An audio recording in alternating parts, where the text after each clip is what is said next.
The anime begins with a view of a quiet forest, where a man named Tojima is training by punching trees. The reason Toji trains so hard is simple. Ever since he was a kid, he's admired a superhero named Kamen Rider from a TV show. To him, Kamen Rider was a hero unlike any other. His mother would often ask how many times he planned to watch that show, but Tojima would just grin and say, "It's so cool." The show's villain was called Shocker, and Tojima would get completely absorbed, cheering for Kamen Rider to defeat him. He was so glued to the TV that his mom realized she didn't need to worry about him feeling lonely while she was at work. Young Tojima even practiced Kamen Rider's fighting moves himself, shouting that one day he was going to be just like him. Then the story shifts to an incident that took place 23 years ago. A blonde girl named Emily pulls Tojima aside to a private spot at school to confess to him. Sure enough, Tojima happily says he would be glad to go out with her, only for Emily to immediately bow and apologize. He then realizes the entire school is watching and laughing at him. A guy steps out from behind Emily and says that Tojima just has tough luck because, as it turns out,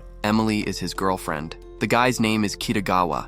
He explains that Emily lost a bet and her punishment was to confess to Tojima. Tojima doesn't even respond to him. He just turns around and walks away. He heads to his favorite spot by the river and starts reminiscing about when he was a kid. Back then, he had seen other children playing by that same river, pretending to be Kamen Rider. They decided who would play Rider with a game of rock, paper, scissors. Even as a kid, Tojima refused to join them. It actually made him a little angry. You can't become Kamen Rider by playing rock, paper, scissors. Unlike them, he wasn't playing pretend, he was serious. He's brought back to the present by Emily's voice calling out to him. She says she knew she would find him there and apologizes again for what happened earlier. Tojima brushes it off, saying it's fine. Emily keeps talking. She says there's something about Tojima, something different. More than half the guys at their school are delinquents, but Tojima doesn't seem like one. Still, he doesn't seem like a normal student either. He doesn't have any friends, right? Some people even said they have seen him standing by this very river, shouting, "Transform!" She says he just seems kind of mysterious. The atmosphere starts to feel a bit romantic until three guys show up behind them. They recognize Emily as Kitagawa's girlfriend and ask if they have broken up. Then they laugh, saying there's no way this twerp could be her new boyfriend. They tell her she might as well go out with one of them instead. Emily tries to ignore them and walk away with Tojima, but the guys grab her. That's when Tojima steps in. He waits until one of them tries to hit him first, and only then does he fight back, saying it's payback. When the scuffle ends, he tells Emily he only gave them what they gave him, and then he walks away. But those guys aren't about to let it go. The next day, they show up with a group of around 30 people, take Emily hostage, and start shouting from the schoolyard up toward the classroom windows, calling out for Tojima. They demand that he come out and face them, saying this is war and mocking him by asking if he doesn't care that his precious Emily is crying. The students are shocked and confused, whispering among themselves, wondering what the hell Tojima could have done to cause this. To make things worse, none of Kitagawa's gang members have shown up for class either. Everyone is panicking. Why aren't the teachers doing anything? Should someone call the police? Ignoring all the noise, Tojima decides to go down and face them. When he confronts the group, their leader steps forward, furious, saying that Tojima made him look like a fool yesterday and that he's going to pay for it. Before the fight begins, Tojima speaks up. He tells them that a bunch of school kids fighting each other is not war. They don't have jobs or responsibilities. They are not real members of society. He says it is pathetic that kids who still rely on their parents for food and shelter talk about rising to the top or waging wars against rival schools. If they truly want to fight, they should be fighting against evil. His words only make the gang angrier, and the fight begins. Unsurprisingly, Tojima gets beaten up badly. The delinquents then decide to take Emily with them, saying they're taking her home. Emily, crying, calls out to Tojima, and somehow, that gives him the strength to stand up again. The gang cannot believe he's still able to move. Then, Tojima begins removing his shirt, revealing strange markings all over his abdomen. He says he didn't want to use this power against them, but they have left him no choice. Then he performs the Kamen Rider transformation sequence. At first, the gang is speechless, but soon they start laughing, mocking him for pretending to be a hero after calling them immature.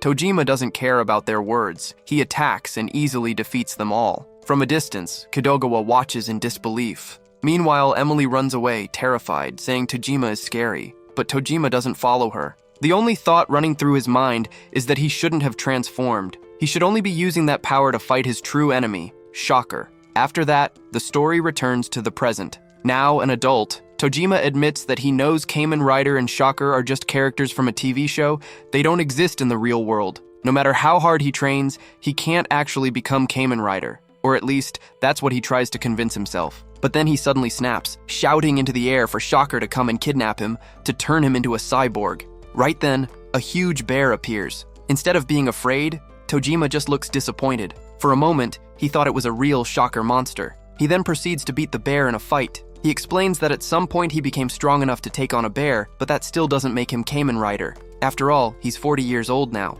We then see him selling all 17 boxes of his Kamen Rider merchandise. He says he did it because the thought of dying alone in a room filled with toys and collectibles, only for strangers to come in and throw them all away, was too much for him to bear. Later, while lying in his room, Tojima sees a news headline claiming that Shocker has appeared. Excited, he looks into it, only to find that it's about a masked convenience store robbery. According to the report, early yesterday, a nearby convenience store was robbed by criminals wearing black ski masks, styled after the villains from the 1970s Kamen Rider show. They even mimicked the Shocker minions' signature screeches as they stormed the store, attacked the clerks, and emptied the register before fleeing. The police released the footage to the public and are now searching for the suspects. Tojima is disappointed. Robbing convenience stores? That's not very Shocker-like at all. But the robberies don't stop. One after another, copycat crimes keep spreading across the country. Tojima hears about them from his co-workers and on the news. According to one of the suspects who was caught, he already owned a ski mask like that,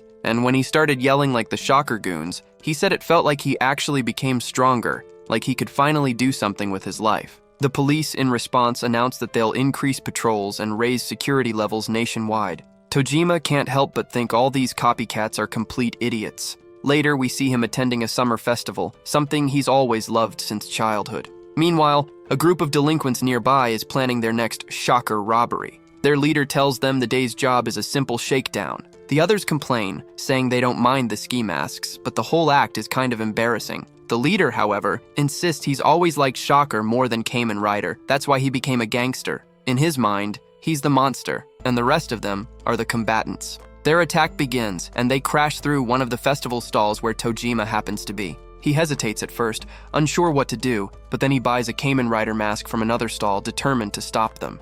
Even so, he struggles to follow through. Overcome with emotion, he starts crying as he declares himself to be Kamen Rider. Then, driven by sheer passion, he charges in and beats the crap out of the gang. The rush he feels is overwhelming.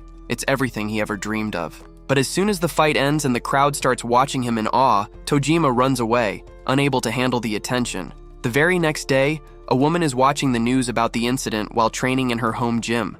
She's furious, saying she should have been the one to stop the Shocker robbery. Instead, some guy wearing nothing but a Kamen Rider mask stole the spotlight. Who does he think he is?